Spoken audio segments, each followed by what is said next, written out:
زندگی میں جو یہ اللہ پاک نے ایک نعمت عطا کی ہے، اس سے بھی ہم نے لطف اندوز ہونا ہے کہ نہیں ہونا؟ یعنی طلب نام کی چیز ہی نہیں ہوتی تو پھر اریکشن کیسے ہو سکتی ہے؟ تو یہ وہ کنڈیشنز ہیں جو اریکٹائل ڈائسفنکشنز میں ہم دیکھتے ہیں، اور مختلف امراض میں نے آپ کو ان کے مختلف علامات بھی واضح کرنے کی کوشش کی ہے۔ اب ان فیکٹرز کی بات کرتے ہیں کہ وہ کیا فیکٹرز ہیں جن کی وجہ سے ایسا ہوتا ہے۔ سب سے پہلے تو آپ کے ذہن میں یہ بات ہونی چاہیے کہ ایسا کبھی کبھار ہوتا ہے۔ کچھ لوگ ایسے ہیں جن کے ساتھ ایسا کبھی کبھار ہوتا ہے، اور اگر یہ کبھی کبھار ایسا ہوتا ہے تو آپ کو قطعاً پریشان نہیں ہونا چاہیے، آپ کو قطعاً پینک نہیں ہونا چاہیے۔ It's the part of life. اگر سال میں 1-2 دفعہ ایسا ہو جاتا ہے تو اس پر آپ کو پینک نہیں ہونا چاہیے، اس کے لیے قطعاً بھی کسی بھی معالج سے رجوع کرنے کی ضرورت نہیں ہے، یہ نیچرلی طور پر ایسا ہو جاتا ہے۔ لیکن اگر یہ بار بار ہو رہا ہے اور کافی عرصے تک ہو رہا ہے تو پھر سمجھ لینا چاہیے کہ آپ اریکٹائل ڈائسفنکشن کا شکار ہو رہے ہیں اور آپ اس کا سامنا کر رہے ہیں، اور پھر اس کے متعلق پریشانی بھی ہونی چاہیے اور اس کے متعلق سوچ بچار بھی ہونی چاہیے۔ فرض کریں ایک نیولی میرڈ کپل ہے اور اگر ان کے ساتھ ایسا معاملہ ہے تو پھر یہ انتہائی قابل پریشانی والی بات ہے، اور اس پر غور و فکر ہونا بہت ضروری ہے، کیونکہ پراپر طریقے سے جب فزیکل ریلیشنز طے نہیں پا رہے ہوتے ہیں تو پھر ازدواجی زندگی میں بہت سارے مسائل آ رہے ہوتے ہیں، گھریلو مسائل آنا شروع ہو جاتے ہیں، اور بہت سارے جو زندگی کے عوامل ہیں جب وہ غلط ہوتے ہیں تو پھر انسان کی زندگی کسی اور ڈگر پر چلنا شروع ہو جاتی ہے۔ اس میں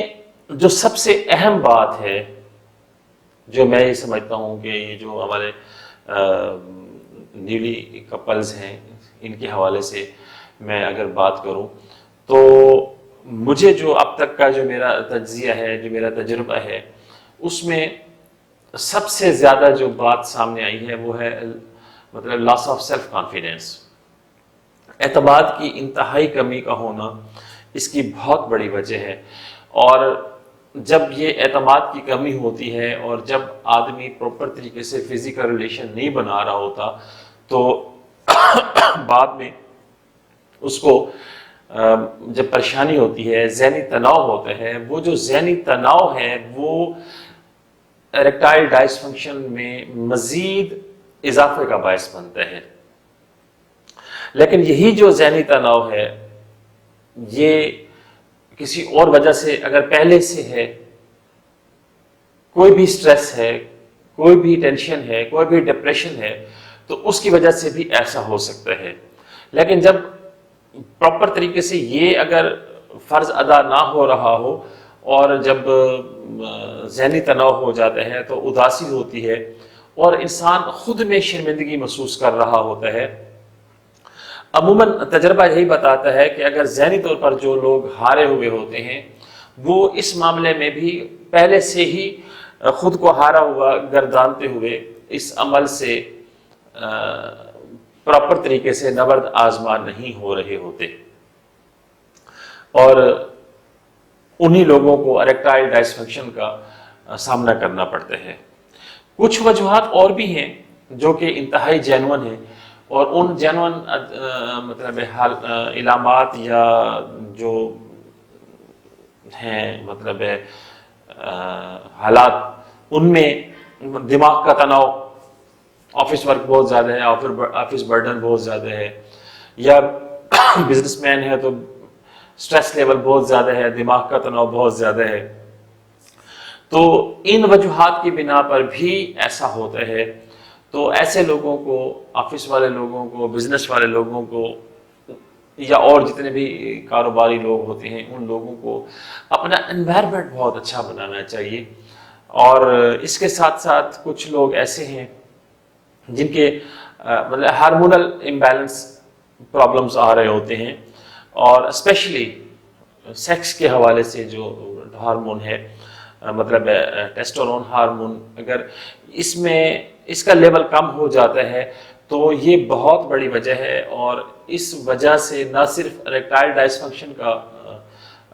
مسئلہ آ رہا ہوتا ہے، اس کے ساتھ ساتھ جو ہے یہی لوگ بے اولادی کا شکار ہو رہے ہوتے ہیں، اور یہ اولاد جیسی نعمت سے محروم ہوتے ہیں۔ تو اگر اس ہارمون کی ڈسیبلٹی آ رہی ہے تو اس کو تو پہلی فرصت میں چیک کروانا چاہیے، تاکہ دونوں حوالوں سے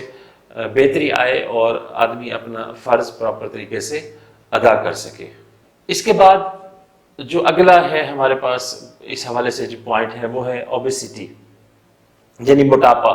موٹاپا اس کی بہت بڑی وجہ ہے۔ اگر کچھ لوگ اوبیز ہیں، اور اوبیز لوگ جو ہیں وہ فزیکل ایکٹیویٹی نہ کرنے والے لوگ، مطلب اوبیز لوگ جو ہوتے ہیں وہ فزیکل ایکٹیویٹی نہیں کر پا رہے ہوتے ہیں، پراپر طریقے سے ان کی باڈی فٹنس نہیں ہو رہی ہوتی ہے، تو وہ اس کا شکار ہو جاتے ہیں۔ پرانی امراض کا علاج کرتے کرتے ادویات کے سائیڈ ایفیکٹس بھی اریکٹائل ڈسفنکشن کا باعث بنتی ہیں۔ یعنی اب جیسے آپ دیکھ لیں کہ ڈائبیٹک کے جو پیشنٹ ہوتے ہیں، کرونک ڈیزیز ہے، اب ڈائبیٹک کے جو پیشنٹ ہیں وہ اریکٹائل ڈسفنکشن کا شکار ڈیفینیٹلی ہوتے ہیں۔ کچھ تو ڈائبیٹک کے آفٹر ایفیکٹس آ رہے ہوتے ہیں، کچھ ان ادویات کے آفٹر ایفیکٹس آ رہے ہوتے ہیں۔ ہارٹ ڈیزیز اور ہارٹ ڈیزیز میڈیسن کے جو مابعد اثرات ہیں وہ سیکس ڈیزائر کو کم کر دیتے ہیں۔ یہ دیکھنے میں آیا ہے کہ ہارٹ پیشنٹ جو ہیں وہ اس مرض کا شکار ہوتے ہیں۔ کولیسٹرول لیول کا زیادہ ہونا بھی اس کے زمرہ میں آتا ہے، اور پراسٹیٹ انلارج یا پراسٹیٹ کا اگر کوئی پرابلم ہے، اور پراسٹیٹ سرجری کے جو آفٹر ایفیکٹس ہیں اس میں بھی ایسا ہو جاتا ہے، ایسا ممکن ہے۔ ایک بہت بڑی وجہ، کامن ریزن ہے جو میں سمجھتا ہوں کہ عام طور پر نوجوان بھی اور بہت سارے لوگ جو باقاعدہ تمباکو کا استعمال کرتے ہیں، ٹوبیکو ایڈکٹڈ ہوتے ہیں، یہ لوگ جب اس کا بے دریغ استعمال کرتے ہیں اور مصالحہ جات کا استعمال کرتے ہیں تو وہ بھی اس مرض کا شکار ہو رہے ہوتے ہیں۔ جتنی بھی کھٹائیاں ہیں، جتنے بھی مزے والی چیزیں ہیں، وہ نامردی کی طرف لے کر جاتی ہیں۔ آج بھی کچھ کتابوں میں لکھا ہوا ہے، پرانی کتابیں اگر آدمی دیکھے تو پرانے اتباع جو ہیں وہ مرد کی مردانگی قائم رکھنے کے لیے ان کو خصوصی طور پر ایڈوائز کرتے تھے کہ کھٹے سے پرہیز کریں۔ تو ہمارے ہاں تو رواج ہی تھوڑا سا الٹ ہو گیا ہے کہ ہمارے اگر دسترخوان کے اوپر اگر سافٹ ڈرنک نہیں ہے تو ہمیں کھانا ہضم نہیں ہوتا، اور سافٹ ڈرنک جو ہے وہ امپوٹنسی کا اس کا اریکٹائل ڈسفنکشن کا بہت بڑا موجب بن رہا ہے۔ پھر کیفین کا جو استعمال ہے، جو ہم بے دریغ چائے پیتے ہیں، چائے کے جو مابعد اثرات ہیں وہ بھی مطلب ہے یہاں جا کے عمل کر رہے ہوتے ہیں، اور آدمی نامردی کا شکار ہو رہا ہوتا ہے۔ اور آخر میں جو میں سب سے بڑی علامت آپ کو بتانے والا ہوں، جو سب سے بڑی وجہ میں آپ کو بتانے والا ہوں، اس پر اگر ہم تھوڑا سا غور کر لیں تو میں کہتا ہوں کہ 50+ پیشنٹ جو ہمارے ہیں وہ ڈاکٹر کے پاس گئے بغیر ٹھیک ہو سکتے ہیں، اور اس میں میں یہ سمجھتا ہوں کہ اگر لائف پارٹنر کے ساتھ آپ کے تعلقات بہت اچھے ہیں تو پھر آپ کے جو فزیکل ریلیشنز ہیں وہ بہت اچھے ہو سکتے ہیں، اور اگر لائف پارٹنر کے ساتھ تعلقات اگر جزوی ہیں تو پھر فزیکل ریلیشنز کی قطعاً امید نہیں رکھنی چاہیے۔ گھر کا انوائرمنٹ اتنا اچھا رکھیں کہ سمجھ آئے کہ یہ واقعی میاں بیوی ہیں۔ والدین کے ساتھ اتنا اچھا برتاؤ رکھیں کہ کہیں بھی آپ کو کوئی قدغن نظر نہ آئے، اپنی زندگی میں کہیں سے آپ کو جھول نظر نہ آئے کہ جب آپ اپنے پارٹنر کے ساتھ ٹائم سپینڈ کر رہے ہوں تو کہیں سے آپ کو ایسا محسوس نہ ہو کہ مجھ سے یہ زیادتی ہو گئی ہے. اور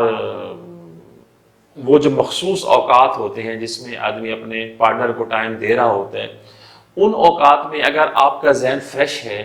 آپ اپنی باقی ذمہ داریوں سے بری ذمہ ہوئے بیٹھے ہیں اور آپ ذہنی طور پر مطمئن ہیں، سیٹسفائیڈ ہیں، تو میں نہیں سمجھتا کہ فزیکل ریلیشنز میں بھی آپ خود کو اور اپنے پارٹنر کو سیٹسفائیڈ نہ کریں. یہ ایک بہت بڑی وجہ ہے کہ ہمارے جو سماجی معاملات ہیں، ہمارے جو گھریلو معاملات ہیں، کہ بیوی کے آنے کے بعد والدین کے ساتھ، بہن بھائیوں کے ساتھ، دیگر اقربا کے ساتھ ہمارے جب مراسم کمزور ہوتے ہیں اور پھر مختلف طرف سے جب نوک جھونک شروع ہو جاتی ہے، اور وہ جو نوک جھونک ہے وہ کہیں نہ کہیں سے چھوٹی چھوٹی مسٹیکس ہو رہی ہوتی ہیں، تو ان مسٹیکس پر قابو پانا چاہیے اور باقی تمام رشتوں کو اسی طریقے سے نبھانے کی جب آپ کوشش کریں گے جیسے آپ پہلے نبھا رہے تھے، تو سوال ہی نہیں پیدا نہیں ہوتا کہ آپ کے ذہن میں کوئی بالیدگی آئے، آپ کا ذہن تناؤ کا شکار ہو، سٹریس کا شکار ہو، اور آپ اپنے ازدواجی جو معاملات ہیں ان کو پراپر طریقے سے نہ نبھا رہے ہوں. یہ ایک بہت بڑی وجہ ہے، اس پر غور کرنا چاہیے. اور میں اپنے کلینک میں بیٹھ کے بہت سارے لوگوں کے معاملات اس طریقے سے جب سالو کرنے کی کوشش کرتا ہوں تو بغیر کسی دوا کے لوگ الحمدللہ اپنے ازدواجی معاملات احسن طریقے سے سر انجام دے رہے ہوتے ہیں. اگلی جو بات ہے کہ اگر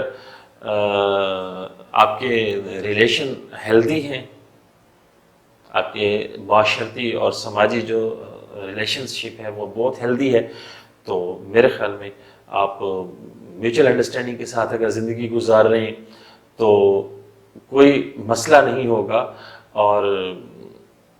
اس دوران ایموشنل سٹریس نہیں ہونا چاہیے، قطعاً بھی نہیں ہونا چاہیے. فیملی ریلیشنز کو بہتر کریں، اگر کہیں سے کچھ غلط ہے تو اس کو ٹھیک کر دیں. اگلا جو پوائنٹ ہے وہ بھی بہت قیمتی پوائنٹ ہے، آج کے نوجوانوں کے حوالے سے میں بات کرتا ہوں کہ جتنی بھی بیڈ ہیبٹس ہیں ان کو چھوڑ دیں. سوشل میڈیا نے تباہی کر دی ہے. سوشل میڈیا پر جو اوریانی ہے، جو اوریاں فلموں کی بھرمار ہے،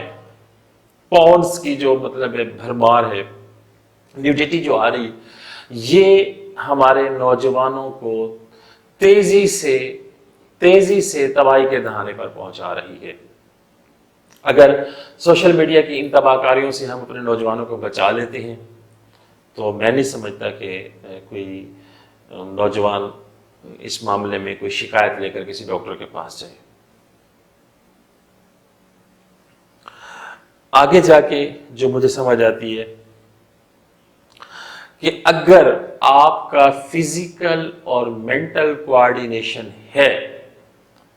تو پھر آپ کو کسی علاج کی ضرورت نہیں ہے. ٹائم کو اچھے سے اچھا گزارنے کی کوشش کریں، اپنی فیملی کو ٹائم دیں اور ہنسیں، گپ شپ لگائیں، خوب انجوائے کریں. اگر کوئی فزیکل پرابلم ہے واک کریں، یوگا کریں، ایکسرسائز کریں اور فزیکل ایب نارمیلٹی کو ختم کرنے کی کوشش کریں. تو انشاءاللہ یہ جو اریکٹائل ڈسفنکشن ہے، انہی جو آخری میری ویڈیو کے جو آخری جو میں نے کلمات ادا کرنے کی کوشش کی ہے، انہی پر اگر آدمی عمل کر لے، اور یہ بین بحیثیت مسلمان ہمارے اسلام کے مطابق ہے، ایسا نہیں ہے، میں کوئی الگ سے بات نہیں بتا رہا ہوں، بین ہمارے اسلام کے مطابق ہے کہ اگر ہم خالصتاً اللہ رسول کی اطاعت کے ساتھ زندگی گزارنا شروع کر لیں تو یہ جو سب سے بڑا مسئلہ ہے یہ انشاءاللہ ٹھیک ہو جائے گا. وجوہات بھی آپ کو بتا دیں،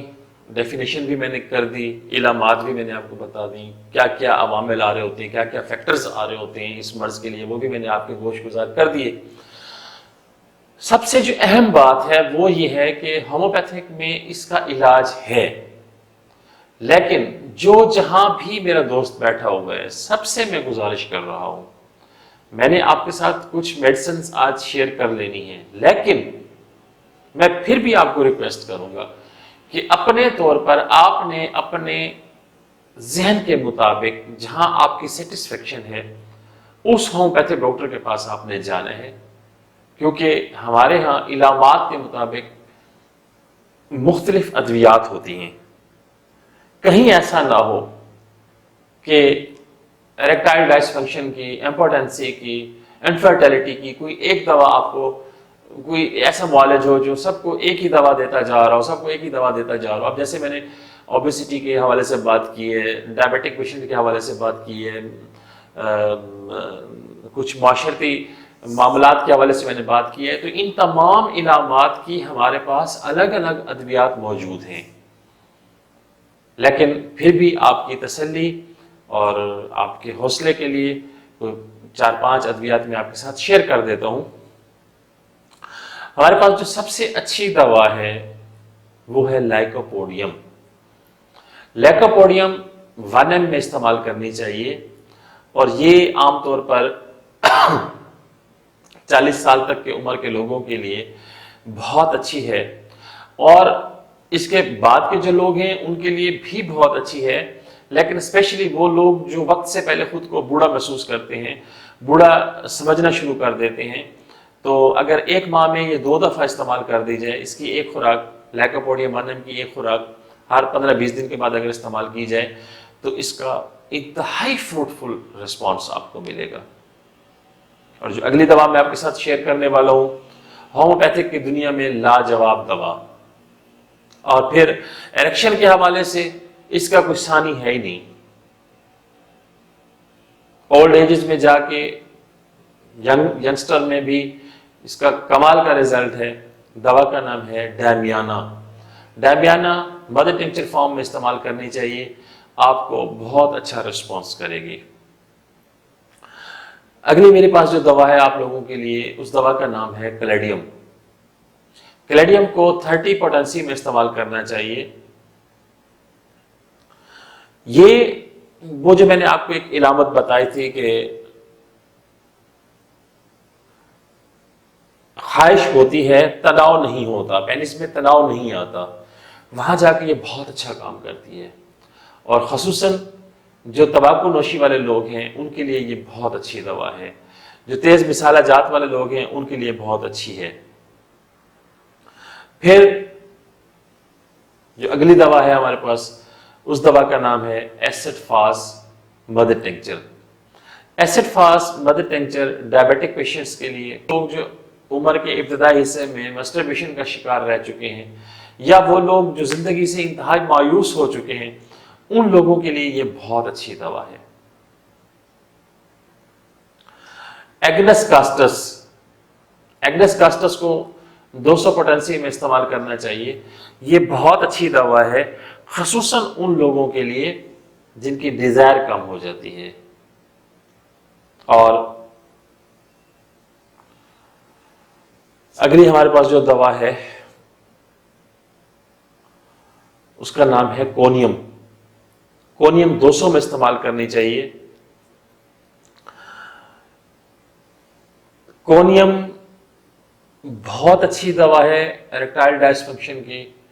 اور انفرٹیلٹی میں اس کا مرکزی کردار ہے۔ کونیم کو قطعاً بھی نہیں بھولنا چاہیے۔